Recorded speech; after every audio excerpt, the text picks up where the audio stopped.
Ողջույն, այսօր ուզում եմ խոսել միայն մրգերի մասին, որտեղ շատերի մոտ թույլ կարծիք է, որ մրգերը ուտեն նիհարելու են ամբողջ օրվա ընթացքում։ Անկախ նրանից, եթե նույնիսկ կիլոկալորիաները քիչ է, դա խոսքը վերաբերում է նաև ձմերուկին։ Իսկ դու բաժանորդագրվիր եւ այս տեսահոլովակը պահի քո մոտ, որովհետեւ ես քեզ դեռ շատ եմ պետք գալու, ես դրանում համոզված եմ։ Սկսենք նրանից, որ մրգերի մեջ կա մեծ քանակի սախարոզ ու ֆրուկտոզա, դրանք շաքարի մի մաս են, մի տեսակ են, որոնք որ երեկոյան ուտելուց մեր լյարդը չի կարողանում դա մաքրի։ Հենց սկսենք այդտեղից։ Իսկ ձմերուկի մասին, որտեղ հիմա շատ հրաշալի ձմերուկի սեզոն է, ես դες ուզում եմ մի բան ասեմ, 100 գրամ ձմերուկը 30 կիլոկալորիա է, բայց մենք 100 գրամով չենք սահմանափակում, չհաշված, որ իր գլիկեմիկ ինդեքսը բավականին բարձր է։ Գլիկեմիկ ինդեքսը ցույց է տալի ցանկացած մթերքի մեջ, հիմնականում ածխաջրերի,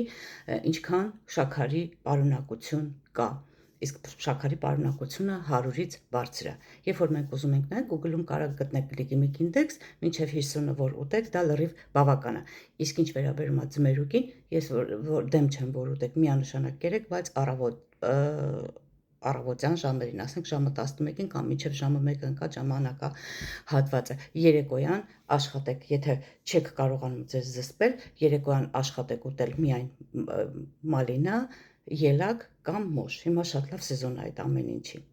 Այնպես որ առողջ եղեք, սրանից հետո տարբեր մթերքներ կներկայացնեմ ու կասեմ ինչպես սնվեք։ Լավ մնացեք։